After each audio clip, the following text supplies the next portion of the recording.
HSC 26 হাতে আর কিছুদিন। পুরো মানবিক বিভাগের সিলেবাস এখনও তোমার কাছে এলোমেলো। পৌরনীতি, ভূগোল, অর্থনীতি, ইতিহাসের কোন টপিকগুলো থেকে বারবার প্রশ্ন আসে, কোন চ্যাপ্টারগুলো তুমি ভালোভাবে না পড়লে তোমার পাস এবং A+ করা রিস্কে পড়ে যাবে সেগুলো তুমি জানো না। কোন টপিকগুলো থেকে বিগত বছর বোর্ড পরীক্ষাতে বারবার সিকিউ, এমসিকিউ এবং ক খ মার্কের প্রশ্নগুলো এসেছে সেগুলো তোমার কাছে এখনও ক্লিয়ার না। এইচএসসি 27 এখন থেকে স্মার্ট স্ট্র্যাটেজিতে না পড়লে তোমার মানবিক বিভাগের সাবজেক্টগুলোই হয়ে যাবে তোমার A+ পাওয়ার রাস্তায় সবচেয়ে বড় বাধা। তাই শেষ মুহূর্তে যাতে তোমার A+ পাওয়ার জন্য এই বাধাটা তোমরা ফেস না করো, তাই আসতেছে তোমাদের জন্য একটা স্পেশাল ভিডিও যেখানে আমরা মানবিক বিভাগের সবগুলো সাবজেক্টের স্পেশালি টপিক এবং চ্যাপ্টার অ্যানালাইসিস করে তোমাদেরকে দেখিয়ে দিব যে কিভাবে তোমরা পার চ্যাপ্টার বেসিসে ইম্পর্টেন্ট টপিকগুলো পড়বা, সেই টপিকগুলো কিভাবে স্মার্ট ওয়েতে তোমরা মনে রাখতে পারবা। এইচএসসি স্টুডেন্টস A+ পেতে সব পড়া লাগে না। আজকের এই ভিডিওতে তুমি যদি এইচএসসি 26 ব্যাচের স্টুডেন্ট হয়ে থাকো, এই মুহূর্তে তোমার কোন কোন চ্যাপ্টার ইম্পর্টেন্স দিয়ে পড়া উচিত, এবং তুমি যদি এইচএসসি 27 ব্যাচের স্টুডেন্ট হয়ে থাকো এবং এখন পর্যন্ত যদি তুমি অর্থনীতিতে প্রিপারেশন না নিয়ে থাকো, তাহলে আজকের ভিডিওতে আমি তোমাকে ইম্পর্টেন্ট চ্যাপ্টার্স, কোনটা থেকে এমসিকিউ, কোনটা থেকে সিকিউ আসে এবং কোন কোন চ্যাপ্টার থেকে ওভারঅল সিকিউ এমসিকিউ আছে সব কিছু দেখাই দিব। তাই চলো শুরু করা যাক। সো এই ভিডিওটা বেসিক্যালি এইচএসসি 26 এবং 27 সবার জন্য। ওকে, আমরা এই ভিডিওতে কি কি নিয়ে আলোচনা করব, চ্যাপ্টার এবং টপিক অ্যানালাইসিস, কারণ অর্থনীতিতে সব চ্যাপ্টার থেকে সকল ধরনের প্রশ্ন আসে না। প্রথমে আমি তোমাদেরকে অর্থনীতি প্রথম পত্রের একটা ওভারঅল অ্যানালাইসিস দেখাই দিই। চলো, আমাদের টোটাল 10টা চ্যাপ্টার আছে। এইখানে দেখতেছো ম্যাক্সিমাম স্টার দেওয়া প্রথম 3টা চ্যাপ্টার, এবং কেন দেওয়া, কারণ সিকিউ এমসিকিউ আসে এই চ্যাপ্টারগুলো থেকে। এখন বলতে পারো ভাইয়া এগুলো তো অনেক শুনছি না, এরপরে প্রতিটা চ্যাপ্টারের ভেতরে কোন কোন টপিক তুমি পড়বা সেইটাও ভাইয়া বলে দিব, কোন টপিকগুলো এমসিকিউর জন্য পড়বা, কোনটা সিকিউ এর জন্য পড়বা সেটা তোমাকে বলে দিব। ওকে, সো এইখানে দেখতেছো আমাদের অর্থনীতি প্রথম পত্রের 10টা চ্যাপ্টার। এই 10টা চ্যাপ্টারের মধ্য থেকে সবচেয়ে maximum important chapter for CQ কোনটা কোনটা দেখো, 1, 2, 3, তারপর হলো আমাদের তোমার খাজনা অ্যান্ড লাস্ট চ্যাপ্টার।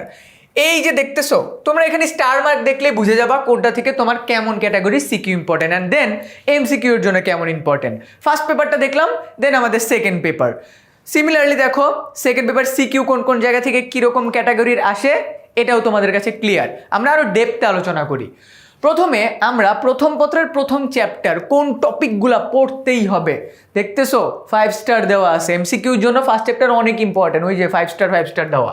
কি কি পড়বো দেখো, প্রথম পত্রের প্রথম চ্যাপ্টার থেকে আমাদের যেই টাইপের সৃজনশীলটা আসেই, মৌলিক অর্থনৈতিক সমস্যা কি, উৎপাদন সমমানের রেখা, সুযোগ ব্যয়, তারপর হলো বাংলাদেশের অর্থব্যবস্থা কি বা কী কী ধরনের অর্থব্যবস্থা আছে, সামষ্টিক অর্থনীতি কি ব্যষ্টিক অর্থনীতি কি, এগুলো এখানে বলা আছে। এইগুলো তুমি যদি পড়ো, বিলিভ মি এই চ্যাপ্টার থেকে তুমি 2টা সৃজনশীল কমন পাবা, 20 মার্কের সৃজনশীল কমন পাবা, 2 থেকে 3টা এমসিকিউ কমন পাবা। First chapter done. Second chapter most important chapter, এই চ্যাপ্টার থেকে 30 মার্কের সৃজনশীল আসবে। 30 না হলেও 20 মার্কের সৃজনশীল আসবেই, 30 না হলেও 20 মার্কের সৃজনশীল আসবেই। কী কী টপিক আছে, উপযোগ কি, তারপর হলো তোমার চাহিদা কি, চাহিদা বিধি কি, যোগান বিধি কি, চাহিদা বিধি দেখতে কেমন, যোগান বিধি দেখতে কেমন, এই চাহিদা যোগান বিধি থেকে আমাদের ভারসাম্য রেখা কেমন আসে। দেন আমাদের এই চ্যাপ্টার আছে ঢাল, অপেক্ষক, পরিপূরক দ্রব্য, পরিবর্তক দ্রব্যগুলো কি কি, দ্রব্যের এখান থেকে এমসিকিউ আসবে। স্থিতিস্থাপকতা থেকে ম্যাথ আসবে। দেন আমাদের বাজার ভারসাম্য এবং যোগান এবং বাজার ভারসাম্য, মানে মেইন কথা হলো তুমি ফার্স্ট চ্যাপ্টারে যা যা পড়ছো ওইটারই একটা ডিটেলস ভার্সন হলো সেকেন্ড চ্যাপ্টার। অ্যান্ড তোমরা যদি অর্থনীতি প্রথম পত্রের তোমার প্রথম 3টে চ্যাপ্টার কমপ্লিট করো, তাহলে তোমরা 5টা সৃজনশীল চোখ বন্ধ করে অ্যান্সার করতে পারবা। সো এখান থেকে আমি দেখাই দিছি, দেখো সিকিউ এর জন্য কোন কোন টপিকগুলো ইম্পর্টেন্ট স্টার মার্ক দিয়ে দেওয়া আছে।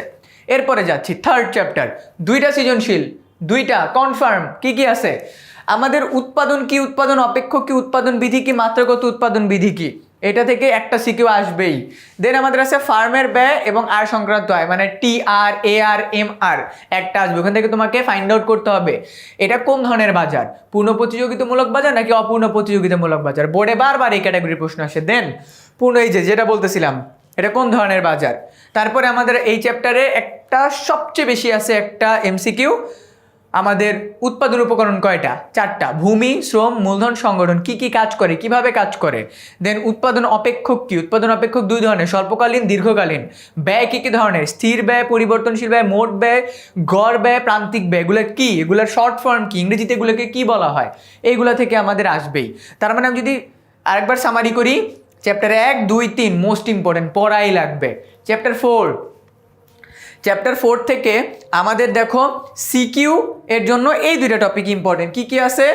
এই যে পুনঃপ্রতিযোগিতামূলক বাজার, বা এই চ্যাপ্টারটা যেহেতু বাজার, তার মানে এখানে আমাদের সবগুলা বাজার, অলিগোপলি, ডুওপলি, তারপর হলো তোমার মনোপলি, এই বাজারগুলো কি কি, একচেটিয়া বাজার কাকে বলে, একটা বাজারের সাথে আর একটা বাজারের পার্থক্যগুলো কি কি ইম্পর্টেন্ট সহ দিয়ে দিছি। দেন আমাদের আছে শ্রম বাজার। ওই যে আমরা পড়ছি না ভূমি, শ্রম কিন্তু উৎপাদনের উপকরণ, কিন্তু এই শ্রম বাজার কীভাবে উৎপাদনের উপকরণের সাথে জড়িত হয়ে আমাদের অর্থনীতিতে প্রভাব ফেলে, এইটা আমাদেরকে জানতে হবে। এখান থেকে শ্রমের দক্ষতা নির্ধারক, এই যে শ্রমের নির্ধারক থেকে অনেকবার মার্কেট প্রশ্ন আসে। শ্রমের গতিশীলতা, শ্রমের মজুরি নির্ধারণ, একটা উল্টা চিত্র আছে, চিত্রটা দেখতে কাইন্ড অফ এরকম। শ্রমের মজুরি, শ্রমিকদের বেতন বাড়লে কেন শ্রমিকরা অলস হয়ে যায়, কোশ্চেনটা অনেকবার আসছে। আর্থিক মজুরি, প্রকৃত মজুরি, আর্থিক মজুরি আর প্রকৃত মজুরির মধ্যে পার্থক্য কি আসবে আমি বলে দিচ্ছি এখন, দরকার হলে এই ভিডিওটা রেকর্ড করে রাখো। এইচএসসি পরীক্ষাটা আসবে, আর্থিক মজুরি প্রকৃত মজুরির মধ্যে পার্থক্য কি, ছোট্ট ম্যাথও আসতে পারে। দেন আমাদের আছে মূলধন। এই চ্যাপ্টার থেকে মূলধনের প্রকারভেদ, কোনটা কোন ধরনের মূলধন, এই ক্যাটাগরি সৃজনশীল আসবে। বাংলাদেশের মূলধন যোগানের সমস্যাগুলো কি কি, আমরা একটা উন্নত দেশ হতে পারতেছি না, এটার পিছনে মূলধনের স্বল্পতা, এটা কি দায়ী, এই ক্যাটাগরির প্রশ্ন আসবে। দেন সংগঠন, চোখ বন্ধ করে, যেহেতু এই চ্যাপ্টারটা যারা বিজনেস স্টাডিজের আসো তাদের জন্য অনেক ইজি একটা চ্যাপ্টার, কারণ এটা ম্যানেজমেন্টের একটা চ্যাপ্টার। সংগঠন, এক মালিকানা ব্যবসায় কি, অংশীদারি ব্যবসায় কি, যৌথ মূলধনী ব্যবসায় কি, তারপর হলো তোমার এগুলার শ্রেণী বিভাগ বা এগুলার প্রকারভেদ, বৈশিষ্ট্য, উদ্দীপকে তোমাকে ফাইন্ড আউট করতে বলবে এটা কোন ধরনের অংশীদার বা কোন ধরনের company, you have to just find out and give your answer, that's it. এরপরে আমাদের আছে খাজনা।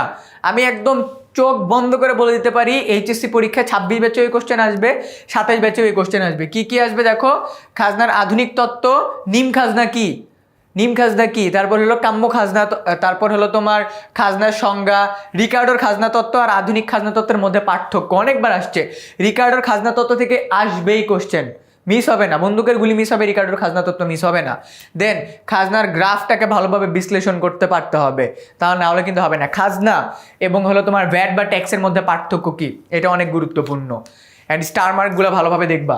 এরপরে সামগ্রিক আয় ব্যয়, জিডিপি জিএনপির ম্যাথ আসবেই। জিডিপি কি, জিএনপি কি, এটা কীভাবে দেশের অর্থনীতির উন্নয়নে ভূমিকা রাখে, একটা দেশকে কিভাবে আমরা জিডিপির ওপর ডিপেন্ড করে সেই দেশের মানদণ্ড ফিক্স করি। অ্যান্ড এরপরে আমাদের কি আছে, আবদ্ধ অর্থনীতি কি, তারপর হলো সমীকরণ থেকে ভারসাম্য জাতীয় আয় নির্ধারণ করো, চক্রাকার প্রবাহ কি, তারপরে এই যে দেখো এটা আসবে ভোগ, বিনিয়োগ, সঞ্চয়ের মধ্যে পার্থক্য কি। দেন আমাদের আছে মুদ্রা ও ব্যাংক, এখান থেকে আমাদের কয়েন কি, তারপর হলো ক্যাশ, টাকার কিভাবে উৎপত্তি হয়েছে, তারপর হলো তোমার কেন্দ্রীয় ব্যাংক কি, বাণিজ্যিক ব্যাংক কি, আসবেই। এই চ্যাপ্টারে সৃজনশীল ক্যাটাগরি কেমন আসে, একটা উদ্দীপক দিয়ে দিবে, উদ্দীপকে 2 ধরনের ব্যাংক দিয়ে দিবে, তোমাকে বুঝতে হবে কোনটা কেন্দ্রীয় ব্যাংক কোনটা বাণিজ্যিক ব্যাংক। মনে রাখবা এই চ্যাপ্টার থেকে স্টুডেন্টরা কনফিউজড হয়, ওদেরকে বলা হয় ব্যাংক কি, ওরা বুঝে না, কারণ ওরা শুধুমাত্র বাণিজ্যিক ব্যাংক, কেন্দ্রীয় ব্যাংক কাকে বলে পড়ছে। মনে রাখবা পরীক্ষায় যখনই তোমাদের ব্যাংক কি আসবে, ডিরেক্ট বাণিজ্যিক ব্যাংক কি লিখে দিবা, ওকে। আর কেন্দ্রীয় ব্যাংক, বাণিজ্যিক ব্যাংকের মধ্যে পার্থক্য, বাংলাদেশে বর্তমানে কয়টা বাণিজ্যিক ব্যাংক আছে এটা মাথায় রাখতে হবে, টোটাল বাংলাদেশে কয়টা ব্যাংক আছে এগুলো মাথায় রাখতে হবে। সোনালী, রূপালী, জনতা, অগ্রণী, বেসিক, বিডিবিএল, এগুলো কেমন ব্যাংক, এগুলো থেকে প্রশ্ন আসে। সো এই হলো আমাদের overall first paper analysis. Then second paper analysis, second paper নিয়ে তোমাদের সবচেয়ে বড় কনফিউশন, ভাইয়া সেকেন্ড পেপার পুরাটা থিওরি, এত লিখবো, কি লিখবো, কিভাবে লিখবো। সেকেন্ড পেপার অ্যানালাইসিসের শুরুতে তোমাদেরকে বলে রাখি, মনে রাখবা সেকেন্ড পেপার থেকে তুমি যতই জানো ওইটাকে ভিজুয়ালি সুন্দরভাবে রিপ্রেজেন্ট করতে হবে। আমি পার্সোনালি এক্সামের টাইমে চিত্র দিতাম, যেরকম চিত্র তোমার পছন্দ, জাস্ট তোমার খাতাটা যাতে অন্যদের থেকে একটু ডিফারেন্ট হয় এইটা মেক শিওর করবা, ঠিক আছে। গরু রচনা লেখা যাবে না, ওকে। এই যে এখানেও আমাদের সেম 10টা চ্যাপ্টার আছে ইম্পর্টেন্স ওয়াইজ। আমি যদি বলি, এই দেখো টানা এই দুইটা চ্যাপ্টার ইম্পর্টেন্ট, আবার এই দুইটা চ্যাপ্টার ইম্পর্টেন্ট। দেখছো তোমরা এই স্টার মার্ক দেখলে মোটামুটি বুঝে যাচ্ছ, কিন্তু এগুলো আমার কাছে আলাদা করে বলা লাগতেছে না। যেইটা আমাকে বোঝাই দিতে হবে এটা হলো এটা বাংলাদেশের অর্থনৈতিক পরিচয়। তার মানে বাংলাদেশের অর্থনীতি কী ধরনের, বাংলাদেশের অর্থনীতি কী কী সমস্যা সেগুলা দূর করার উপায়, অবকাঠামোগত সমস্যা কি দেশের একটা মূল সমস্যা, রাজনীতি কি আমাদের দেশের সমস্যা যার কারণে আমাদের দেশের অর্থনীতি ডেভেলপ হতে পারতেছে না, এই জিনিসগুলো কিন্তু ভাইয়া লজিক্যাল অ্যান্সার। তুমি যতটা জানো উপস্থিত বুদ্ধি দিয়ে অ্যান্সার। এই চ্যাপ্টার থেকে একটা সৃজনশীল পাবা। ওকে, সেকেন্ড পেপারে খুব রেয়ার কিছু চ্যাপ্টার আছে যেখান থেকে দুইটা সৃজনশীল আসে। সেকেন্ড পেপারে সবগুলো চ্যাপ্টার থেকে মোটামুটি একটা করে সৃজনশীল আসে। সেকেন্ড চ্যাপ্টারটা বাংলাদেশের কৃষি, এই যে কৃষির ক্ষেত্রে আমাদেরকে কৃষি জোত আর আদর্শ খামার এই দুইটা ভালোভাবে পারতে হবে, কৃষি জোত আর আদর্শ খামার। ক্লিয়ার? ডান। এখান থেকে একটা সিকিউ বাংলাদেশের শিল্প, এই চ্যাপ্টার নিয়ে বেশি কিছু বলবো না, তোমাকে জাস্ট এই চ্যাপ্টারে বাংলাদেশের শিল্প, এই চ্যাপ্টারটার ভিতরে যত ধরনের শিল্প আছে সবগুলো সদস্য টাকার পরিমাণ, সদস্য টাকার পরিমাণ, দ্যাটস ইট, নাথিং এলস। আর কিচ্ছু লাগবে না তোমার, বিশ্বাস করো ভাইয়ের উপরে। এই চ্যাপ্টারে জাস্ট প্রতিটা শিল্পের সদস্য টাকার পরিমাণ, দ্যাটস ইট, একটা সৃজনশীল ফুললি কমন পেয়ে যাবা। দেন আমরা যাচ্ছি জনসংখ্যা, মানব সম্পদ ও আত্মকর্মসংস্থান। এখান থেকে এই যে দেখছো ম্যালথাসের তত্ত্ব, এই তত্ত্বটা আসবে, কাম্য জনসংখ্যা তত্ত্ব আসবে, এই দুইটার মধ্যে পার্থক্যটা আসবে। তারপর এখানে জন্মহার, মৃত্যুহার, বাংলাদেশের জনসংখ্যা কেন এত বাড়তেছে, আমাদের জনসংখ্যাকে জনসম্পদে রূপান্তর করার উপায় কি, এটা খ মার্কের কোশ্চেনের ক্ষেত্রে আসতে পারে। এরপরে যাচ্ছি খাদ্য নিরাপত্তা। আমাদের দেশে বা পুরো পৃথিবীতে খাদ্য নিরাপদ না থাকলে এটা অর্থনীতিতে একটা বড় ভূমিকা রাখে, কিভাবে, এটাই। আর একটা দেশ যদি স্বাবলম্বী হতে চায় তাহলে তাকে খাদ্য নিরাপত্তা কেন বাড়াতে হবে, এটা আমাদেরকে অ্যান্সার করতে হবে ভালোভাবে। দেন আমাদের আছে অর্থায়ন, এটা ফাইন্যান্সের একটা চ্যাপ্টার। সো অর্থায়নের ক্ষেত্রে আমরা শেয়ার বাজার কি, তারপর হলো তোমার আর কি কি আছে আমাদের, সরকারি অর্থায়ন, বেসরকারি অর্থায়ন, ঋণের মাধ্যমে কীভাবে অর্থায়ন হয়, পুঁজিবাজার কি, মূলধন বাজার কি, এগুলো আমাদেরকে জানতে হবে। শেয়ার মার্কেটটাকে ভালোভাবে বুঝতে হবে, বন্ড কি, ডিভেঞ্চার কি, দ্যাটস ইট। তুমি এই একটা চ্যাপ্টার যেখান থেকে তুমি দুইটা সৃজনশীল পাইতে পারো, অর্থায়ন চ্যাপ্টার থেকে দুইটা সৃজনশীল পাইতে পারো। দেন তোমার অর্থায়ন এই চ্যাপ্টার থেকে আরেকটা প্রশ্ন আসে, do not put all your egg in one basket, ব্যাখ্যা করো, ঠিক আছে। এরপরে মুদ্রাস্ফীতি কি, মুদ্রাস্ফীতির ম্যাথগুলো আসতে পারে, মুদ্রাস্ফীতি মুদ্রা সংকোচনের মধ্যে ডিফারেন্ট কি, মুদ্রাস্ফীতির প্রকারভেদ খ নাম্বার কোশ্চেনের জন্য, সিপিআই কি, এটা ইম্পর্টেন্ট, জিএনপি তোমার ডিফ্লেটর কিভাবে ভূমিকা রাখে বা কি কাজ করে, দ্যাটস ইট। আর এই চ্যাপ্টার থেকে আরেকটা প্রশ্ন আসতে পারে যে মুদ্রাস্ফীতি দূর করার উপায় কি বা সরকার কি কি করতে পারে। এরপরে যাচ্ছি আন্তর্জাতিক বাণিজ্য। বর্তমান বিশ্বে যে অবস্থা, ইউএস ইরানের কারণে যা যা হচ্ছে, এগুলো পুরো ওয়ার্ল্ডের ইন্টারন্যাশনাল ট্রেডে কি ইম্প্যাক্ট রাখতেছে, এগুলো থেকে প্রশ্ন আসতে পারে।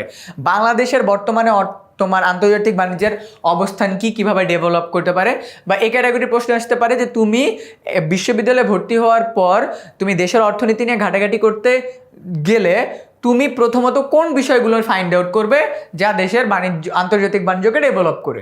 বা তুমি কি মনে করো একটা কোম্পানি যে তোমার অভ্যন্তরীণ ব্যবসা ভালো করে সে আন্তর্জাতিক ব্যবসা ভালো করবে, তোমার মতামতের উপরে এক্সপ্লেইন করো। এরপরে সরকারি অর্থব্যবস্থা, আমাদের দেশের সরকার কোন কোন জায়গা থেকে আয় করে, কোন কোন জায়গা থেকে ব্যয় করে, তারপর হলো সরকার কেন ব্যয় বুঝে আয় করে, ঠিক আছে, এটা আমাদের অনেক গুরুত্বপূর্ণ একটা প্রশ্ন। তারপর হলো উন্নয়ন পরিকল্পনা, আমাদের দেশের সরকার কি কি ধরনের উন্নয়ন পরিকল্পনা গ্রহণ করে, চতুর্থ পঞ্চবার্ষিকীয় পরিকল্পনা কি, এই যে বার্ষিকীয় পরিকল্পনা, দারিদ্র্য বিমোচনে বাংলাদেশ সরকার কী করতেছে, শিক্ষার হার বৃদ্ধিকরণে কী কী করতেছে, এসডিজিতে কী কী করতেছে, এইগুলো ইম্পর্টেন্ট। অ্যান্ড লাস্টলি আমি যদি তোমাদেরকে একটা ফুললি সামারি করি, মনে করো তোমার এমন কিছু চ্যাপ্টার, যেই চ্যাপ্টারগুলা তুমি মনে করো এইচএসসি 26 বছর একটা স্টুডেন্ট, তুমি বলতেছো ভাইয়া আমার এত সময় নেই, আমাকে এমন কিছু চ্যাপ্টার দেন যেগুলো পড়লে আমি সিকিউ কমন পাবো, এমসিকিউ কমন পাবো, আমি আলাদা আলাদা পড়তে পারবো না। সিমিলারলি মনে করো তুমি যদি এইচএসসি 27 ব্যাচের হয়ে থাকো, তার মানে তোমার মনে করো কলেজের ফার্স্ট ইয়ার মাত্র শেষ হয়েছে, বা সামনে ইয়ার ফাইনাল পরীক্ষা বা সেকেন্ড ইয়ার ফাইনাল পরীক্ষা, তুমি বলতেছো ভাইয়া এমন কিছু চ্যাপ্টার বলেন যেগুলো পড়লে আমি সব কমন পাবো, এইচএসসির জন্য প্রিপেয়ার্ড হবো। তাহলে বাবা তোমাদেরকে বলবো এটা স্ক্রিনশট নিয়ে নাও, এখানে তোমাদের প্রপারলি দেওয়া আছে। ফার্স্ট পেপারের চ্যাপ্টার 1, 2, 3, 4, 8, 9, 10, সেকেন্ড পেপারের ক্ষেত্রে 2, 4, 6, 7, 8, 10। এই চ্যাপ্টারগুলো কমপ্লিট করলে তুমি সিকিউ এমসিকিউ বোথ কমন পেয়ে যাবা অর্থনীতির ক্ষেত্রে। সো এই ছিল এইচএসসি 26 এবং এইচএসসি 27 ব্যাচের জন্য অর্থনীতির একটা complete guideline video. And yes, লাস্টে মনে রাখবা A+ পেতে হলে সব কিন্তু পড়া লাগে না। এইচএসসি পরীক্ষার আর 50 দিনও বাকি নাই। বলছিলাম এইচএসসি 26 ব্যাচের কথা। তার পাশাপাশি যারা এইচএসসি 27 ব্যাচ তাদেরও কিন্তু ইয়ার ফাইনালের আর খুব বেশি দিন বাকি নাই। তুমি যদি এমন ক্যাটাগরি স্টুডেন্ট হয়ে থাকো যার এখনো পৌরনীতি ও সুশাসন পুরো সিলেবাস বা পুরো বইটা কভার হয়নি, তাহলে এই ভিডিওটা তোমার জন্য। কারণ আজকের এই ভিডিওতে আমি তোমাদেরকে দেখাবো সাজেশনের আঙ্গিকে যে সর্বনিম্ন প্রস্তুতিতে সর্বোচ্চ সাফল্য অর্জনের জন্য কোন কোন টপিকগুলো পড়তেই হবে। তাই ভিডিওটা এখনই সেভ করে রাখো নিজের কাছে অথবা বন্ধুদের সাথে শেয়ার করে রাখো। আমরা আজকে পৌরনীতি প্রথম পত্র এবং পৌরনীতি দ্বিতীয় পত্রের সিকিউ ওয়াইজ কোন কোন চ্যাপ্টার কোন কোন টপিক ইম্পর্টেন্ট সেটা দেখব, পাশাপাশি এমসিকিউর জন্য কোন কোন চ্যাপ্টার কোন কোন টপিক ইম্পর্টেন্ট সেটাও দেখব। শুরু করছি প্রথমেই পৌরনীতি ও সুশাসন প্রথম পত্র দিয়ে। পৌরনীতি ও সুশাসন প্রথম পত্রতে আমরা জানি ইতোমধ্যে যে 10টা চ্যাপ্টার আছে, কিন্তু 10টা চ্যাপ্টারেরই ইম্পর্টেন্স পুরোপুরি সেম না। আমরা যদি দেখি প্রথম যে চ্যাপ্টারটা রয়েছে অধ্যায় 1 পৌরনীতি ও সুশাসন পরিচিতি, এটা সিকিউর জন্য 5 স্টার ইম্পর্টেন্ট এবং এমসিকিউর জন্য এটা 4 স্টার ইম্পর্টেন্ট। এরপর যদি আমরা দ্বিতীয় চ্যাপ্টারটা দেখি অর্থাৎ সুশাসন, এই চ্যাপ্টারটা সিকিউর জন্য 4 স্টার ইম্পর্টেন্ট, এমসিকিউর জন্য এটা আবার 5 স্টার ইম্পর্টেন্ট। তার মানে বুঝতেই পারছো তোমার যেই জায়গাটায় ফোকাস করা দরকার তুমি এই পুরো সাজেশন ভিডিওটা যদি দেখো তাহলে এটা খুব ভালো মতো বুঝতে পারবা। অধ্যায় 3 মূল্যবোধ আইন স্বাধীনতা ও সাম্য, এইটা 5 স্টার ইম্পর্টেন্ট সিকিউর জন্য, 4 স্টার ইম্পর্টেন্ট এমসিকিউর জন্য। একই রকমভাবে অধ্যায় 4, অধ্যায় 5, 6, 7, 8, 9, 10 সবগুলোই কিন্তু টপিক ভিত্তিক অ্যানালাইসিস তোমার কাছে আমরা এই সাজেশন পিডিএফটাতে দিয়ে দিয়েছি। তুমি যদি এই সাজেশনটা পেতে চাও তাহলে এই ভিডিওতে কমেন্ট করো, তাহলে আমরা তোমাদেরকে এই সাজেশনটা পৌঁছে দেব। সামনে আগাই, এরপরে আমরা যদি দেখি একটু টপিক ওয়াইজ অ্যানালাইসিস, সেটাও কিন্তু এই সাজেশনের মধ্যে রয়েছে। ফর এক্সাম্পল আমরা অধ্যায় 1 কথা বলছি পৌরনীতি ও সুশাসন পরিচিতি টপিক অ্যানালাইসিস। এখানে কয়েকটা টপিকে আমরা ফোকাস করতে চাই, কারণ আমি যদি তোমাকে বলে দিই যে অধ্যায় 1 ইম্পর্টেন্ট তাহলে তো তুমি বুঝবা না যে অধ্যায় 1 কোন কোন টপিকগুলো পড়তে হবে। এই কারণে এই সাজেশনটাতে অধ্যায় 1 বলো, 2 বলো, 3 বলো, 4 বলো সবগুলোর ক্ষেত্রেই কোন কোন স্পেসিফিক টপিকগুলো কতটুকু ইম্পর্টেন্ট সেটাও কিন্তু দেওয়া আছে। এখানে যদি এক্সাম্পল হিসেবে দেখাই পৌরনীতির ধারণা, পরিধি ও পাঠের প্রয়োজনীয়তা, এইটা সিকিউর জন্য 3 স্টার ইম্পর্টেন্ট, এটা এমসিকিউর জন্য 5 স্টার ইম্পর্টেন্ট। তারপর যদি দেখি সুশাসনের ধারণা, স্বরূপ, বৈশিষ্ট্য, ক্রমবিকাশ, এটা সিকিউর জন্য 4 স্টার ইম্পর্টেন্ট এবং এমসিকিউর জন্য 5 স্টার ইম্পর্টেন্ট। আমি প্রত্যেকটা চ্যাপ্টারের জন্যই সবগুলো ইম্পর্টেন্ট টপিকে এভাবে করে অ্যানালাইজ করে রেখেছি। যেমন অধ্যায় 2 সুশাসন, এখানে কোন টপিকগুলো পড়তে হবে, এগুলোর স্টার ওয়াইজ ইম্পর্টেন্স কি সেটা দেওয়া আছে এখানে। একই রকমভাবে আমি যদি অধ্যায় 3 দেখি, অধ্যায় 4 দেখি, অধ্যায় 5 দেখি, অধ্যায় 6 দেখি, সবগুলোতেই কিন্তু দেওয়া আছে। তার মানে বুঝতে পারছো সাজেশনটা যদি তুমি পেয়ে যাও তাহলে পুরো অ্যানালাইসিসটা তোমার কাছে একেবারে ক্লিয়ার হয়ে যাবে। এবং খুব ভালো হয় যদি তুমি পুরো বইটাই পড়তে পারো, কিন্তু পুরো বই যদি তুমি আগে না পড়ে থাকো, সিলেবাস যদি আগে কমপ্লিট করে না থাকো, একদম শেষ মুহূর্তে এসে তোমার এই সাজেশনটা ফলো করে তুমি সবচেয়ে ইম্পর্টেন্ট জায়গাগুলোতে ফোকাস করতে পারবা। একটা কথা এই প্রসঙ্গে বলে নেই, সেটা হচ্ছে পরীক্ষায় সাধারণত দেখা যায় 80% প্রশ্ন 20% কনডেন্সড টপিক থেকেই আসে। তার মানে A+ পাওয়ার জন্য বা অনেক ভালো রেজাল্ট করার জন্য তোমাকে যে পুরো বইটাই পড়তে হবে ব্যাপারটা কিন্তু এরকম না। সো মুভিং ফরওয়ার্ড, অধ্যায় 8 আছে জনমত রাজনৈতিক সংস্কৃতি, অধ্যায় 9 আছে জনসেবা ও আমলাতন্ত্র, অধ্যায় 10 দেশপ্রেম, জাতীয়তা ধারণা, উপাদান, পার্থক্য নির্ধারণ নীতি, এটা হচ্ছে সিকিউর জন্য 3 স্টার ইম্পর্টেন্ট এবং এমসিকিউর জন্য এটা 5 স্টার ইম্পর্টেন্ট। একই রকমভাবে পরের টপিকটা দেশপ্রেমের ধারণা, দেশপ্রেম ও জাতীয়তার সম্পর্ক, এইটা সিকিউর জন্য এটা 3 স্টার ইম্পর্টেন্ট এবং এমসিকিউর জন্য এটা হচ্ছে 4 স্টার ইম্পর্টেন্ট। আশা করি তোমাদের কাছে পুরো ব্যাপারটা পরিষ্কার। পুরো সাজেশনটা ভিডিওতে দেখালাম না, কারণ তোমাদের সময় এখন অনেক মূল্যবান এবং সময় নষ্ট করার একেবারেই সময় নেই। আমি যদি এরপরে যাই পৌরনীতি ও সুশাসন দ্বিতীয় পত্রে, একই স্ট্রাকচারে সাজানো হয়েছে পুরো সাজেশনটা। পৌরনীতি দ্বিতীয় পত্রের ক্ষেত্রেও আমাদের কয়টা চ্যাপ্টার রয়েছে? চ্যাপ্টার রয়েছে 10টা। আশা করি চ্যাপ্টার যে 10টা এটা অ্যাটলিস্ট জানো। ওকে, জাস্ট জোকিং, নিশ্চয়ই জানো এটা তোমরা। এখানে সবগুলো চ্যাপ্টার দেওয়া আছে। অধ্যায় 1 ব্রিটিশ ভারতের প্রতিনিধিত্বশীল সরকারের বিকাশ থেকে শুরু করে একদম অধ্যায় 10 নাগরিক সমস্যা ও আমাদের করণীয়, প্রত্যেকটা চ্যাপ্টার দেওয়া আছে এবং চ্যাপ্টারগুলোর পাশে তুমি সিকিউর জন্য এটা কতটুকু ইম্পর্টেন্ট, এমসিকিউর জন্য এটা কতটুকু ইম্পর্টেন্ট, সবগুলোই স্টার ওয়াইজ দেওয়া আছে। একই স্ট্রাকচারে আমরা যদি পরের স্লাইডে যাই আমরা দেখব যে অধ্যায় 1 ব্রিটিশ ভারতের প্রতিনিধিত্বশীল সরকারের বিকাশ টপিক ওয়াইজ পেপার দেওয়া আছে। বঙ্গভঙ্গ 1905-এর কারণ ও ফলাফল, বঙ্গভঙ্গ রদ 1911 সালে যেটা হয়েছে সেটা আমাদের সিকিউর জন্য 5 স্টার ইম্পর্টেন্ট, এটা আমাদের এমসিকিউর জন্য 5 স্টার ইম্পর্টেন্ট। একই রকমভাবে প্রত্যেকটা টপিকই এখানে দেওয়া আছে, প্রত্যেকটা চ্যাপ্টার ধরে ধরে। যেমন অধ্যায় 2 পাকিস্তান থেকে বাংলাদেশ 1947 থেকে 1971, অধ্যায় 3 রাজনৈতিক ব্যক্তিত্ব, তারপর অধ্যায় 4 বাংলাদেশের সংবিধান। অর্থাৎ প্রত্যেকটা চ্যাপ্টার, প্রত্যেকটা টপিক কোথায় কোথায় ফোকাস করতে হবে একদম প্রিসাইজলি বলা আছে। অধ্যায় 5, অধ্যায় 6, অধ্যায় 7, অধ্যায় 8, অধ্যায় 9, অধ্যায় 10। তার মানে বুঝতেই পারছো এই ভিডিওতে তুমি যদি কমেন্ট করো তাহলে আমি তোমাদেরকে এই সাজেশনটার ব্যবস্থা করে দিব। তাহলে সাজেশনটা তোমরা পেয়ে যাবা, ভিডিওর কমেন্টেও দেওয়া থাকবে সাজেশনের লিঙ্কটা, সেখান থেকে কিন্তু তুমি তোমার প্রিপারেশনটা এখন থেকেই করতে পারবা 100-তে 100। দেখা হবে আবারও পরবর্তী কোনো ভিডিওতে কিংবা সরাসরি কোনো লাইভ অথবা রেকর্ডেড ক্লাসে। সে পর্যন্ত সবাই ভালো থেকো, সুস্থ থেকো। এইচএসসি 26 এবং 27 তোমাদের পরীক্ষার সামনে, কারো বোর্ড পরীক্ষা, কারো তোমাদের ইয়ার ফাইনাল সামনে আসছে। এই সময়ে তোমাদের জিওগ্রাফির খুব ইম্পর্টেন্ট যে টপিকগুলো, সেই টপিকগুলো তোমাদেরকে চিহ্নিত করতে হবে এবং সেভাবে পড়াশোনা করতে হবে। যদি তুমি গুরুত্বপূর্ণ টপিকগুলো চিহ্নিত করে পড়তে পারো তাহলে কিন্তু তুমি পরীক্ষায় ভালো করতে পারবে। আজকের এই ভিডিওতে তোমাদেরকে আমি দেখাবো কোন চ্যাপ্টারগুলো সব থেকে বেশি ইম্পর্টেন্ট এবং কোন চ্যাপ্টারের কোন টপিক আরও বেশি ইম্পর্টেন্ট, যাতে করে তোমরা পরীক্ষার আগে প্রপারলি পড়ে যেতে পারো এবং পরীক্ষায় ভালো করতে পারো।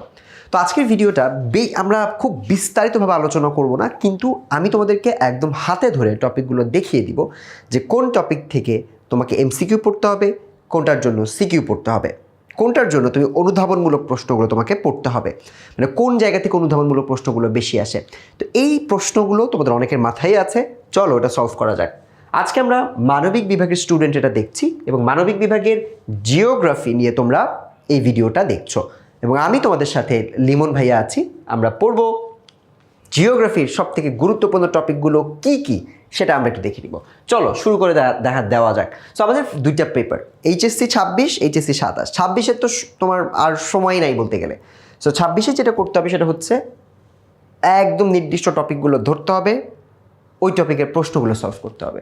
27 তোমাদের হয়তো কিছুটা সময় আছে, বাট তোমাদের ইয়ার ফাইনাল সামনে, সো এই জন্য তোমাদেরকে এটাকে আরেকটু ভালো করে, বা তোমাদের পরীক্ষা সামনে, সো তোমাদের আরেকটু ভালো করে এখন থেকেই প্রিপারেশনটা নিতে হবে। তাহলে চলো আমরা প্রথমে ফার্স্ট পেপার দিয়ে শুরু করবো। মনে রাখবা ফার্স্ট পেপারটা কিন্তু একটু কঠিন, সেকেন্ড পেপারটা তুলনামূলক সহজ। সো ফার্স্ট পেপারে একটু বেশি টাইম দিবে, সেকেন্ড পেপারে একটু কম টাইম দিলেও হয়। বাট আমার মনে হয় যদি তোমার এমন হয় যে ফার্স্ট পেপারে তুমি সময় কম দিচ্ছ, আমার বুদ্ধি থাকবে ফার্স্ট পেপারের সময় বেশি দিবে। ঠিক আছে? তো ফার্স্ট পেপারে কোন টপিকগুলো আমাদের পড়তে হবে, প্রথমে অধ্যায় ভিত্তিক গুরুত্বটা একটু বুঝো। অধ্যায়ের ভিতরের টপিক তো আমি আরও পরে বুঝাবো, আগে একটু অধ্যায় ভিত্তিক টপিকগুলো তোমরা একটু বুঝে নাও। আমরা এই বোর্ড আশা করছি তুমি দেখতে পাচ্ছ। তো আমার এখানে অধ্যায় ভিত্তিক যে টপিকগুলো দেখো, ফার্স্টে এখানে আছে কি,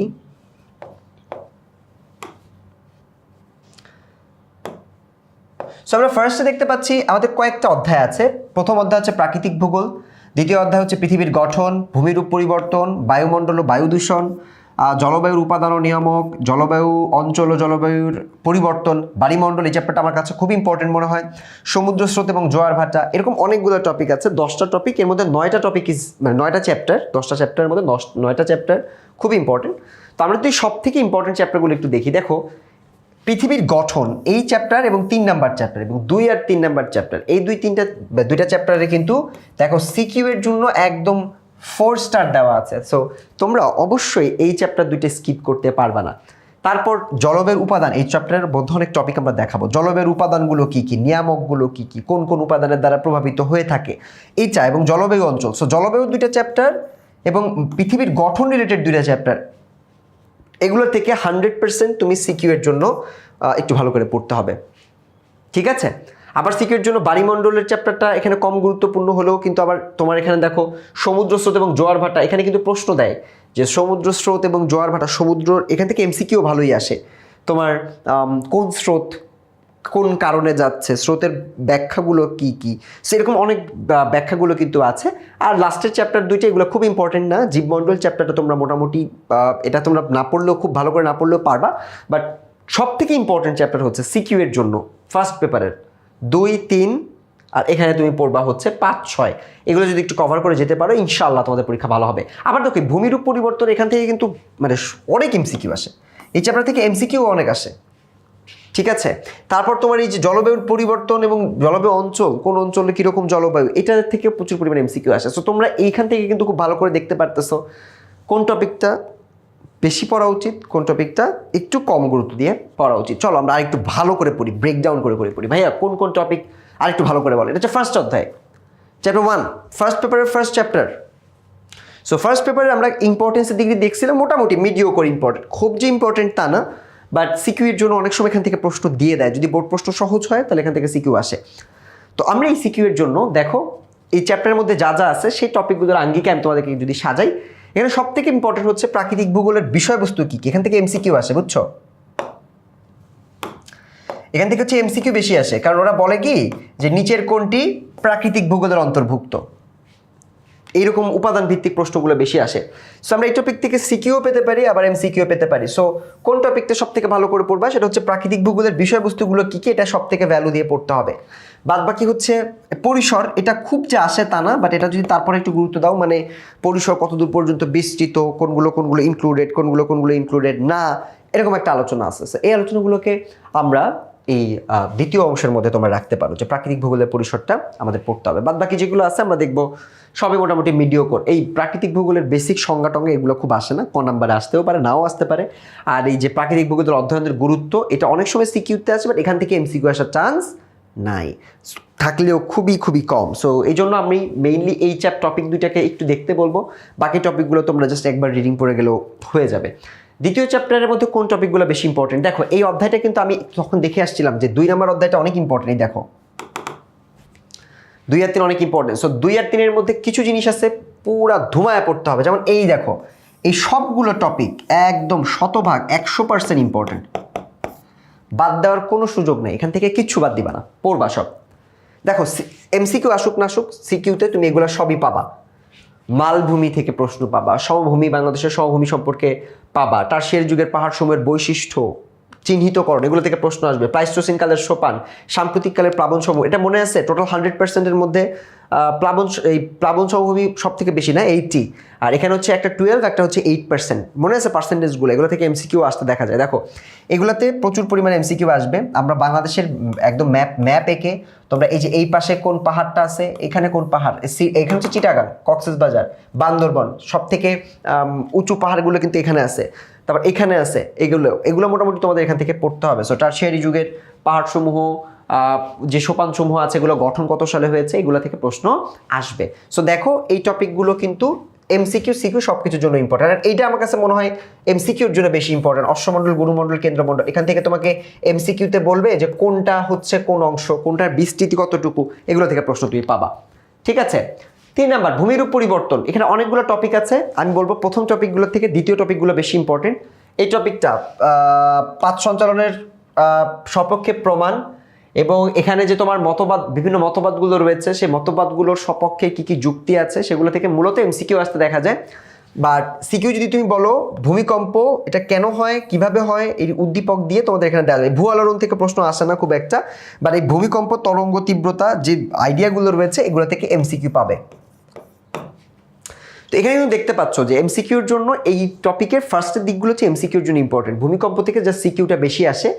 আর এই যে তোমার মহাদেশীয় সঞ্চালন এবং পর্বতের সৃষ্টিগুলো কিভাবে হয়, এখান থেকে তোমার প্রশ্ন আসতে দেখা যায়। ফার্স্ট পেপারের এই চ্যাপ্টারটা সব থেকে কঠিন আমার কাছে মনে হয়। সো এই জন্য মানে মুখস্থ করার অনেক কিছু আছে। সো এখান থেকে মূলত তোমরা এই যে এখানে সিকিউটা পাবা, আর এমসিকিউর জন্য তুমি লাস্টের 2টা টপিক একটু ভালো করে পড়লে মোটামুটি তোমার জন্য ইজি হবে। আর পরবর্তী যে টপিকগুলো আছে, টপিকগুলো সব সিকিউর জন্য ইম্পর্টেন্ট। রাসায়নিক বিচ্ছিন্ন ভবন আমার কাছে মনে হয় সবগুলো সম্ভবভাবে গুরুত্বপূর্ণ। নদীর বিভাজন কিভাবে হয়, ক্ষয়কার্যর মাধ্যমে কি কি হয়, এগুলো এমসিকিউর জন্য ইম্পর্টেন্ট। মানে এই চ্যাপ্টারটা পুরো খেয়ে ফেলতে হবে, সব পড়তে হবে এই চ্যাপ্টারের আমার মনে হয়। দেখো কয়েকটা টপিক জাস্ট ইনিশিয়ালি, এই যে পাত সঞ্চালনের মতবাদ বর্ণনা, এই প্রথম 2-3টা টপিক বাদে এখানে সবই, আর এই একটা টপিক, এই একটা টপিক বাদে বাকি সবগুলোই, এটাও বাদ, এই কয়েকটা বাদে বাকি সবগুলো টপিক দেখো একদম 100% ইম্পর্টেন্ট। তোমরা এখানে আমার ধারণা হচ্ছে এই স্টারের কথা ভুলে যাও, 3rd চ্যাপ্টারে প্রথম 2-1টা টপিক বাদে সব পড়বা এবং ভালো ভালো করে পড়বা, বেশি বেশি করে পড়বা, ঠিক আছে। কারণ এখানে এমসিকিউ এবং সিকিউ উভয়ই অ্যাবসলুটলি ইম্পর্টেন্ট, এবং এখানে আসলে বাদ দেওয়ার কোনো সুযোগ কিন্তু তোমাদের নাই, যেটা বাদ দিবা সে বিপদে পড়ে যাবা। 4 নাম্বার বায়ুমণ্ডল ও বায়ু দূষণ, আমার কাছে চ্যাপ্টারটা ইজি লাগে। এই চ্যাপ্টার হচ্ছে বায়ুমণ্ডলের স্তর বিন্যাস, তোমার আকাশে একটার পর একটা স্তর, কোন স্তর দিয়ে কি চলে, এরকম একটা আছে না, কোন স্তর দিয়ে বিমান চলাচল হয়, তারপর হচ্ছে পুরুত্ব কত, এগুলো রিলেটেড যা আছে এগুলো সব বা মানে ওইটা বাদ দাও, ওটা তোমরা অন্য জায়গায়ও দেখতে পারবো। আমরা বায়ুমণ্ডল আর বায়ুমণ্ডল দুইটা চ্যাপ্টারে যদি আমরা একটু দেখি, বায়ুমণ্ডলের স্তর বিন্যাসটা কিভাবে হয়েছে সেই স্তর বিন্যাসটা সম্পর্কে একটু পড়তে হবে। তারপর হচ্ছে বায়ু দূষণ, এগুলো সিকিউতে আসে, বাট এটা আমাদের মনে হয় আমরা জাস্ট মানে নিজেরা এটা পারবো, এটা খুব যে ডিটেলসে মনে রাখতে হবে এরকম কিছু না। এটা থেকে সিকিউ অনেক সময় আসে প্রশ্ন সহজ হলে, বাট এটা মুখস্থ করার মতো কিছু না। সো এগুলো তোমরা একটু দেখবা। এই বায়ুর উপাদান কোনটা কি, এটা থেকে সিকিউ আসে না, বাট এটা থেকে এমসিকিউ আসতে দেখা যায়। সো এই টপিকটা এমসিকিউর জন্য পড়বা, এগুলো হচ্ছে সিকিউর আদলে পড়বা, এটা এগুলো সব সিকিউর আদলে পড়বা। আর অন্য আর যা যা আছে এখান থেকে আর মোটামুটি এই টপিকটা চ্যাপ্টারটা আমার কাছে খুব ছোট মনে হয়, মানে খুব ডিটেইলড কোনো চ্যাপ্টার না, বাট তোমরা জাস্ট এইটা বায়ুর উপাদানগুলো থেকে এমসিকিউ পাবা ইনশাল্লাহ। আর এই জায়গাগুলো থেকে তুমি হচ্ছে সিকিউগুলো একটু দেখার চেষ্টা করবা। জলবায়ুর উপাদান ও নিয়ামক, এটা অনেকগুলো টপিক আছে এবং এই টপিকটাও আমরা কয়েকটা চ্যাপ্টার দিলাম, 2 দিলাম, 3 দিলাম, এখন দিলাম হচ্ছে 5। এই চ্যাপ্টারটা আমার কাছে মনে হয় ফার্স্ট পেপারের খুবই গুরুত্বপূর্ণ। এখান থেকে আসলে জলবায়ুর উপাদানগুলো সম্পর্কে আমাদেরকে একটু মনে রাখতে হবে। সো এখানে বায়ুর আর্দ্রতা এবং ঘনীভবন, এখানে আর্দ্রতার লিটারেলি তোমার ক আর খতে ডাইরেক্ট দিয়ে দেয় আর্দ্রতা সম্পর্কিত প্রশ্ন, ঠিক আছে। ঘনীভবন এটা খ নাম্বারে ডাইরেক্ট দিয়ে দেয়, ঠিক আছে। উদ্দীপকে অনেক সময় দিয়ে দেয়, দিয়ে বলে যে উপরের প্রক্রিয়াটি আইডেন্টিফাই করো। বৃষ্টিপাতের শ্রেণী বিভাগ 100% ইম্পর্টেন্ট একটা টপিক, 100%। বৃষ্টিপাতের শ্রেণী বিভাগ এটা এমসিকিউ প্লাস সিকিউ বোথ। তুমি এখানে দেখবা 5 স্টার দেওয়া আছে। ঘূর্ণিঝড় এটাও তো মোটামুটি 100% ইম্পর্টেন্ট। কালবৈশাখী, টর্নেডো 100% ইম্পর্টেন্ট। এগুলো থেকে সব তোমাকে সিকিউ দিয়ে দিবে। তোমরা যদি বোর্ড প্রশ্ন একটু খুলে দেখো, তাহলে তোমরা দেখবে 100% এই চ্যাপ্টারগুলো ইম্পর্টেন্ট, ঠিক আছে। বাট এর থেকে আরও ইম্পর্টেন্ট হচ্ছে এর মাঝখানের চ্যাপ্টারগুলো, নিরক্ষীয় জলবায়ু অঞ্চলগুলো যেখানে আছে, এই জলবায়ু অঞ্চলগুলো সিকিউ প্লাস এমসিকিউ। সো আমরা 2, 3 আর 5 এই চ্যাপ্টারটা পুরো খেয়ে ফেলবো, 100 মুখস্থ করে ফেলবো এবং পড়বো, সিকিউগুলো পড়বো। সো এখানে এই চ্যাপ্টারগুলো কিন্তু আমাদের এই চ্যাপ্টারের এই নিরক্ষীয় অঞ্চল, ভূমধ্যসাগরীয় অঞ্চল, মৌসুমী জলবায়ু অঞ্চল, বাংলাদেশের জলবায়ু, এটা বেশি ইম্পর্টেন্ট। এটা হচ্ছে 110%, ঠিক আছে। 100%-এর থেকে এটা 110%, এগুলো মোটামুটি ইম্পর্টেন্ট। আর এই জলবায়ু, গ্রিন হাউস, এগুলো আমরা মোটামুটি মিডিওকর পড়লেই হয়, এটা যে খুব কঠিন টপিক এরকম না, বাট এই টপিকগুলো একটু কঠিন, সেগুলো একটু ভালো করে দেখবা। আর এমসিকিউর জন্য নাতিশীতোষ্ণ অঞ্চল, এখানকার তাপমাত্রা, উষ্ণ অঞ্চল, কী ফসলের ব্যাপার আছে, মেরুদেশীয় অঞ্চলের বৈশিষ্ট্য, এখান থেকে মাঝে মাঝে এমসিকিউ দেয়, খুব রেয়ারলি আসে, খুব যে কমন আসে তা না, বাট কয়েকটা এমসিকিউ আসার চান্সেস আছে। 7 বায়ুমণ্ডল, এই চ্যাপ্টারটা আমার কাছে খুব মজা লাগে, বাট এই চ্যাপ্টারের সব থেকে ইম্পর্টেন্ট হচ্ছে এই দুইটা সিকিউ পাবাই পাবা, সিকিউ এমসিকিউ পাবাই পাবা। এই দুইটা কি বলতো, এটা মনে আছে? চিত্র দেখেই মনে পড়ে কিনা দেখো, এই চিত্রটা দেখে কিছু মনে পড়ে? এই চিত্রটা যদি তুমি মুখস্থ করে ফেলো, তোমার সাজেশন তুমি পরীক্ষা কমন পেতে পারো। এটা কি মহিষোপান, এটা কি ঢাল, মহিঢাল নাকি? আমি কি ভুল বলতেছি না ঠিক বলতেছি? এটা ভালো করে মনে রাখো, মহিষোপান, মহিঢাল, সমতল। তারপর এটা হচ্ছে তোমার ওই যে গিরিখাত, যেটা আমরা পড়ি না, ট্রেঞ্চ, বা তুমি খাত যেটাকে বলো, এটাকে কি নিমজ্জিত শৈলশিরা, তাই না? এই যে এটা সমতল ভূমি আছে। সো এরকম 5টা জিনিস তোমাকে চিহ্নিত করতে পারতে হবে। এটা হচ্ছে এই জায়গা থেকে এমসিকিউ এবং সিকিউ তোরা দেয়, প্রচুর পরিমাণে আসে, চিত্র দিয়ে প্রশ্ন আসে। পরিবেশে ভারসাম্য রক্ষায় পানিচক্রের গুরুত্বটা, এটা আমরা একটা খুব চমৎকার একটা ছবি আছে যে পানি চক্রটা কিভাবে হয়, কোথা থেকে শেষ হয়, নিঃশেষটা কিভাবে হয়, এগুলো একটু ভালো করে পড়বা। আচ্ছা, সমুদ্র স্রোত, জোয়ার ভাটা, আমার কাছে মনে হয় এটাও ইম্পর্টেন্ট চ্যাপ্টার, বাট এই চ্যাপ্টারে সব ইম্পর্টেন্ট না। জোয়ার ভাটার কারণটা আমরা 9-10-এ পড়ছি, সেটা আবার এইচএসসিতে আছে, সেটাও লাগবে। জোয়ার ভাটা শ্রেণী বিভাগের মধ্যে, তারপর জোয়ার ভাটার মধ্যে ভরা কাঁঠাল, মরা কটাল, তারপর হচ্ছে জোয়ার ভাটা ঠিক কত সময়, এখান থেকে এমসিকিউ আসে, কত সময় পর হয়, একটু ঘুরায় দেয় অনেক সময়। জোয়ারের পর ভাটা কখন আসে, একটা জোয়ারের পর আরেকটা জোয়ার কখন আসে, পূর্ণিমা তিথিতে কি হয়। সো এরকম অনেকগুলো এমসিকিউ এখানে আসে, এগুলো একটু ভালো করে দেখতে হবে। ভারত মহাসাগরীয় স্রোত খুবই ইম্পর্টেন্ট, খুবই ইম্পর্টেন্ট। আটলান্টিক মহাসাগর, কয়েকটা মহাসাগরের স্রোত আছে, এখানে আসলে সবগুলোই আমি বলবো সিকিউ এর জন্য আসলে সবই টুকটাক একটু পড়ে রাখা উচিত। লাস্টের এই যে জোয়ার ভাটা, বাংলাদেশের উপকূলীয় অঞ্চল, এগুলো থেকে খুব বেশি প্রশ্ন আসে না। জোয়ার ভাটার সময় ব্যবধান, এটা থেকে এমসিকিউ পাবার, আমি একটু আগেই বলছি যে কতক্ষণ পর হয়, কতক্ষণ পর হচ্ছে তোমার জোয়ার হয়, ভাটা হয়, এই রিলেটেড প্রশ্ন আসে। সো এটা একটু ভালো করে দেখে রাখবা। আচ্ছা, জীবমণ্ডল টপিকটা আমার কাছে মনে হয় খুবই সহজ অন্যান্য টপিকের তুলনায়, বাট এটা পড়াটা আসলে তোমাদের জন্য মানে একটু বেছে বেছে পড়তে হবে। দেখো এখানে কিন্তু এমসিকিউ এর চান্সেসটা তুলনামূলক কম, বাংলাদেশের বনাঞ্চল সম্পর্কে কিছু এমসিকিউ পেতে পারো, বাকি সবগুলোতে টুকটাক এমসিকিউ। ইকোসিস্টেম এবং বায়োম থেকে একটা সিকিউ আসতে পারে, আর হচ্ছে বাংলাদেশের বায়োম সম্পর্কে একটা সিকিউ আসতে পারে, ঠিক আছে। বাকিগুলো এখানে স্রোতজ বনভূমি কি এখান থেকে আসবে না, স্রোতজ আমি আগে পড়ে আসছি এটা। সুন্দরবন নিয়ে স্রোতজ বনভূমি থেকে প্রশ্ন আসতে পারে, আমি যখন আগেও পড়াইছি তখন কিন্তু আমি দেখাই দিছি। সুন্দরবনের বাস্তু সংস্থান, ইকোসিস্টেমের এখানে কি আসে দেখো, এগুলো হচ্ছে ক আর খতে পাবা। ইকোসিস্টেম কি এরকম প্রশ্ন দিবে, ঠিক আছে। আর আরেকটা যেটা, এগুলো হচ্ছে খতে আসবে বা হচ্ছে তোমার এমসিকিউতে আসবে। খতে আসবে যে নাইট্রোজেন চক্র কি, কার্বন চক্র কি, এর বেশি আর কিছু আসে না। প্রাকৃতিক পরিবেশের দূষণ কারণ প্রতিরোধ, এটা সিকিউতে আসবে এবং এটা খুবই সহজ, এটা একবার রিডিং করে ফেলবা, বুঝছো। বায়ু দূষণ, পানি দূষণ, শব্দ দূষণ, মৃত্তিকা দূষণ, খুবই সহজ। আর 10th চ্যাপ্টার এগুলো থেকে তো প্রশ্ন আসে না, এগুলো থেকে খুব বেশি প্রশ্ন আসে না, এই জন্য এগুলো সব দেখো কম ভ্যালুয়েবল। সো এটা আমরা জাস্ট পড়ার জন্য জাস্ট দিয়েছি, যদি তোমাদের একান্তই তোমাদের দেখতে ইচ্ছে করে তোমরা দেখতে পারো। সেকেন্ড পেপারটা অনেক ইজি, বাট সেকেন্ড পেপারে দেখো অনেকগুলো চ্যাপ্টার আছে সিকিউ থেকে খুব ইম্পর্টেন্ট। যেমন আমি যদি সেকেন্ড পেপারে তোমাকে একটু দেখাই, সেকেন্ড পেপার হচ্ছে যে তোমার বসতির অধ্যায় থেকে আসবে, কৃষি শিল্পর অধ্যায়টা থেকে প্রশ্ন আসবে, তারপর হচ্ছে শক্তি সম্পদ, এটাও ইম্পর্টেন্ট। হ্যাঁ, এগুলো থেকে প্রচুর তথ্য আছে, কৃষিতে প্রচুর তথ্য আছে। যোগাযোগ এগুলো এত ইম্পর্টেন্ট না। বাণিজ্যটা দুর্যোগটা ইম্পর্টেন্ট। হ্যাঁ, দুর্যোগটা থেকে হচ্ছে প্রচুর পরিমাণে সিকিউ আসতে দেখা যায়। তাহলে আমরা ডিটেলসে দেখে নিই। সেকেন্ড পেপার আমার কাছে খুব সহজ লাগে, তবে এই যে 2-3টা চ্যাপ্টার দেখাইছি, 2টা চ্যাপ্টার একটু দেখে আসি চলো। ফার্স্ট